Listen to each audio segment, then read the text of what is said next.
नमस्कार. मी भाग्यश्री फाटक. मार्केट आणि मी हा सोप्या मराठीतून शेअर मार्केट समजावून सांगण्याचा माझा एक उपक्रम आहे. नवीन आठवडा सुरू झाला म्हणून मार्केटमध्ये काही मोठासा बदल झाला आहे असं मात्र दिसत नाही. मागील पानावरून पुढे असंच म्हणावं लागेल.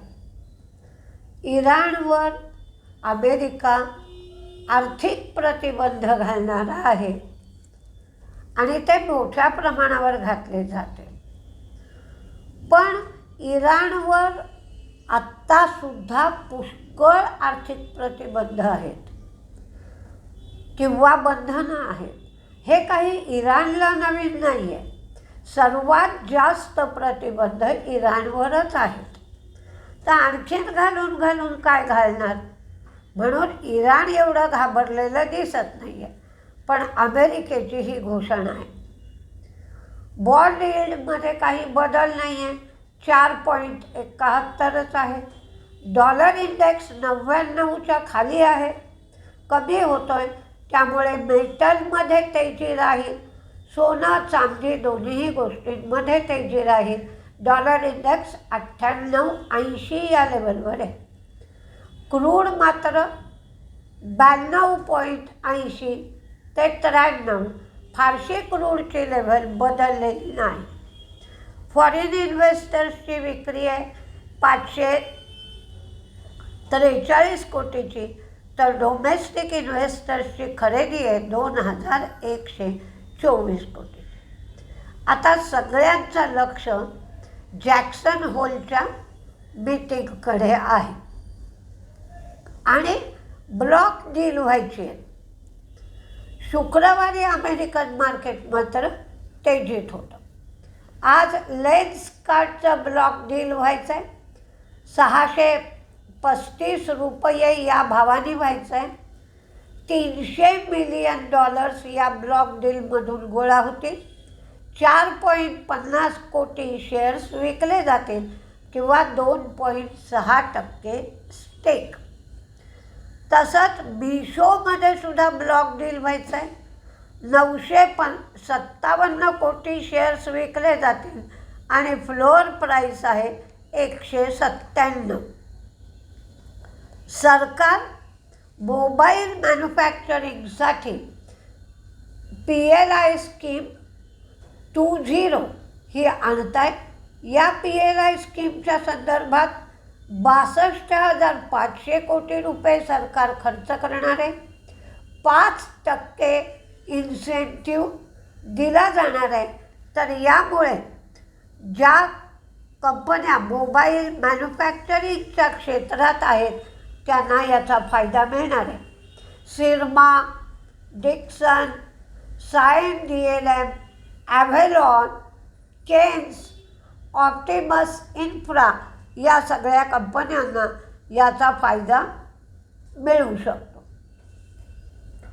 काही न्यूज आहेत तर त्या न्यूज आपण बघूया काय आहेत आणि त्या न्यूजचा परिणाम पॉझिटिव्ह निगेटिव्ह जो काय असेल तो आपल्याला बघता येईल. रिलायन्सच्या शेअरहोल्डरनी 3 ठराव मान्य केले आहेत. त्यामध्ये प्रोडक्शन म्हणजेच उत्पादन, प्रोसेसिंग, विक्री आणि डिस्ट्रीब्युशन या संदर्भातले हे ठराव आहेत. आणि कशाचं उत्पादन, कशाची विक्री, कशाचं डिस्ट्रीब्युशन, तर ammonium nitrate, explosives, blasting agents, fertilisers आणि ॲग्रोकेमिकल्स. कॅप्लिन पॉईंटला 13 ते 21 या कालखंडामध्ये US FDAने इन्स्पेक्शन केलं होतं. हे अचानक इन्स्पेक्शन झालं. त्यामध्ये 483 फॉर्म इश्यू केला आणि 10 त्रुटी दाखवण्यात आल्या आहेत. नाटको फार्माचंही तेच झालं. हैदराबाद इथे डोसेज फॉर्म्युलेशन युनिटची तपासणी 17 ते 21 ऑगस्ट या काळात झाली होती. त्यांनाही 483 फॉर्म इश्यू झाला आहे आणि 4 त्रुटी दाखवण्यात आल्या. चोक्सी लॅब मध्य प्रदेशात इंदोर इथं सेंट्रल लॅबची त्यांची तपासणी झाली होती. 17 ते 20 ऑगस्ट दरम्यान त्यांच्या लॅबमध्येही 4 त्रुटी दाखवण्यात आल्या. Power grid tariff base competitive bidding अंतर्गत interstate transmission system for renewable energy हे जे प्रोजेक्ट होतं गुजरातमध्ये, त्याच्यामध्ये पॉवर ग्रीड ही सक्सेसफुल बिडर ठरली आणि त्यांना 822.91 कोटी पर ॲनम एवढा टॅरिफ मिळू शकेल. तर पॉवर ग्रीड शेअर तेजीत राहील आणि Choksi Lab, Caplin Point, Natco Pharma हे शेअर मंदीत राहण्याची शक्यता आहे. आणि मोबाईल फोनच्या संदर्भातले Syrma, Dixon, Cyient, DLM, Avalon, Kaynes, Optimus Infra हे सगळे शेअर तेजीत राहण्याची शक्यता आहे. Caplin Point, Choksi Lab, Natco Pharma मंदीत राहतील. अपोलो मायक्रोला प्रीमियर एक्सप्लोजिव्हचं जे ॲक्विजिशन ते करणार होते, या संदर्भात सेबीने संमती दिली आहे. त्यामुळे अपोलो मायक्रो आणि प्रीमियर एक्सप्लोजिव्ह दोन्हीही शेअर तेजीत राहू शकतील. फेडरल बँकेला फॉरेन करन्सी डिनॉमिनेटेड बॉन्ड्स $500 मिलियन आणि हे बॉन्ड्स गिफ्ट सिटीमधल्या IFSC बँकिंग युनिटमार्फत ते इश्यू करणार याला बोर्डाने संमती दिली आहे. त्यामुळे फेडरल बँक तेजीत राहू शकते. ज्युबिलंट फार्मोवा यांच्या कमर्शियल बॅच मॅन्युफॅक्चरिंगला US FDAने परवानगी दिली म्हणून ज्युबिलंट फार्मोवा तेजीत राहील. अरविंदो फार्माचं ॲरोपेप्टाईडचं इन्स्पेक्शन संपलं, फक्त एकच त्रुटी त्याच्यात दाखवण्यात आली. JSW सिमेंट 20 तारखेला गुंटूर टॅक्स ऑफिसने 81 कोटीची GSTची नोटीस दिली आहे. रेणुका शुगर सरकार तर साखरेच्या किमतीवर बंधनं आणतच आहे, पण ICICI बँकेने 4.62 कोटी शेअर्स म्हणजेच 2.17% ओपन मार्केटमध्ये विकले आहेत. त्यामुळे रेणुका शुगर मंदीत राहण्याची शक्यता आहे. राघव प्रॉडक्टिव्हिटी एन्हान्सर याची सबसिडियरी आहे, तिला सिलिका रॅमिंग मास प्रोडक्शन टेक्नॉलॉजीसाठी इंडियन पेटंट मिळालं आहे आणि हे पेटंट 20 वर्षासाठी मिळालं. गोवा कस्टमनी पॅरादीपच्या 7 युरिया कन्साइनमेंट्स रद्द केल्या आणि त्यांना 93 कोटीची पेनल्टी लावली आहे. त्यामुळे पॅरादीप फॉस्फेट मंदीत राहू शकतो. एडलवाईज IRDAIने एडलवाईज लाईफ इन्शुरन्सला नवीन ठिकाणी बिझनेस 6 महिने सुरू करता येणार नाही असं सांगितलं आहे. त्यामुळे एडलवाईजमध्ये मंदी राहू शकते.